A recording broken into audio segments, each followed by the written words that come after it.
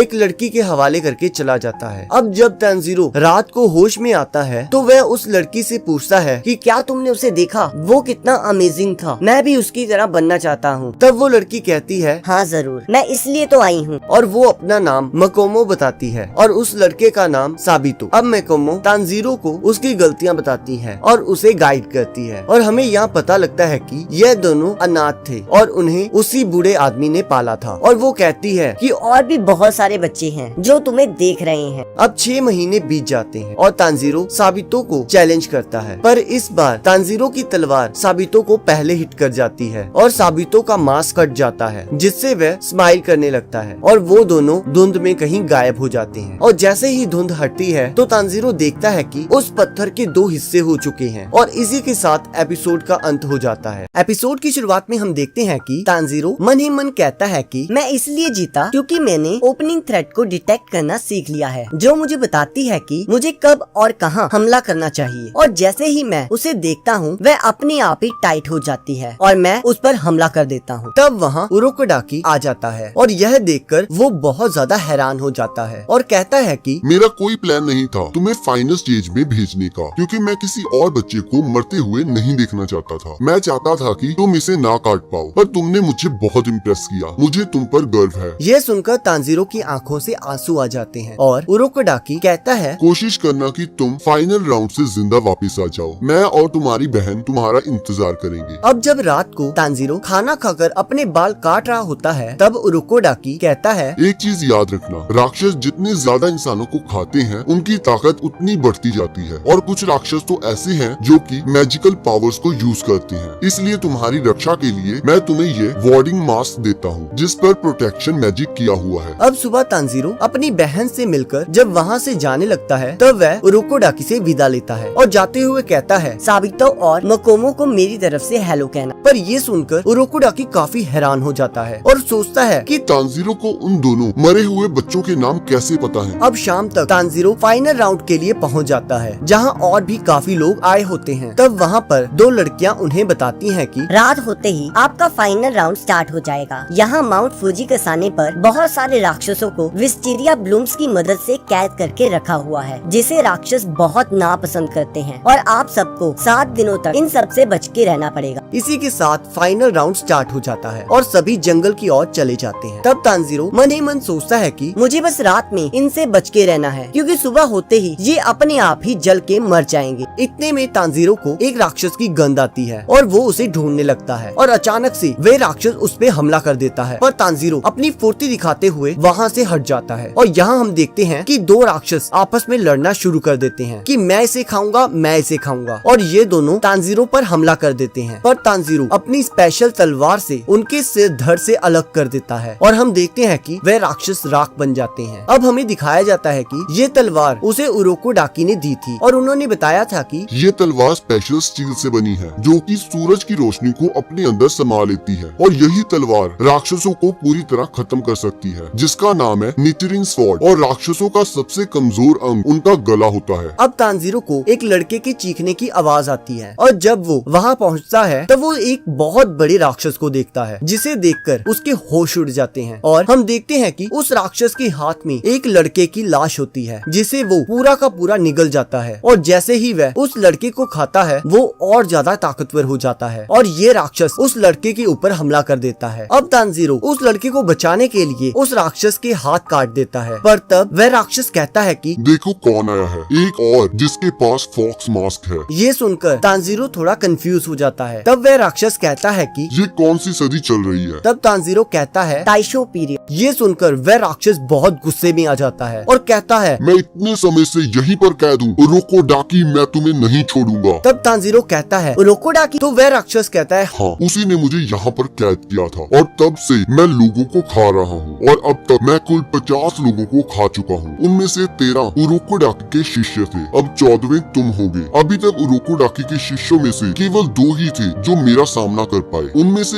एक अजीब से रंग वाले बालों का लड़का था, जो कि उनमें से सबसे ताकतवर था, और दूसरी एक छोटी सी लड़की जिसने फ्लावरी किमोनो पहना था। वो ज्यादा ताकतवर तो नहीं थी, पर काफी तेज चीज थी। ये सुनकर तांजीरो चौंक जाता है और सोचता है कि क्या वे मर चुकी हैं? तब वह राक्षस कहता है, तुम्हारा ये फॉक्स मास्क बिल्कुल वैसा ही है जैसा उरोकोडाकी के बाकी शिष्यों के पास था। कभी कभी ऐसा लगता है उरोकोडाकी मुझे खुद बताता है कि मुझे किसे खाना है। मुझे आज भी याद है कि जब मैंने उस लड़की को ये सब बताया था तो वो बहुत दुखी हो गई थी और मैंने उसके शरीर के एक एक अंग को उखाड़ दिया था। ये सुनकर तांजीरो बहुत गुस्से में आ जाता है और वह उस राक्षस पर हमला कर देता है, पर वह राक्षस उसे पंच मारकर दूर फेंक देता है और तांजीरो वहीं बेहोश हो जाता है और उसका मास्क भी टूट जाता है। बेहोशी की हालत में तांजीरो अपने छोटे भाई को देखता है और उसी समय उठ जाता है। राक्षस ये देखकर उस पर हमला कर देता है। तांजीरो अपनी तलवार से उसके हाथों को काटने लगता है, पर उसका कोई भी फायदा नहीं होता क्योंकि जैसे ही वो उसके हाथों को काटता था वो उसी समय उगाते थे। तब वो राक्षस बताता है कि उस लड़के ने भी मेरे सिर को काटने की कोशिश की थी पर वह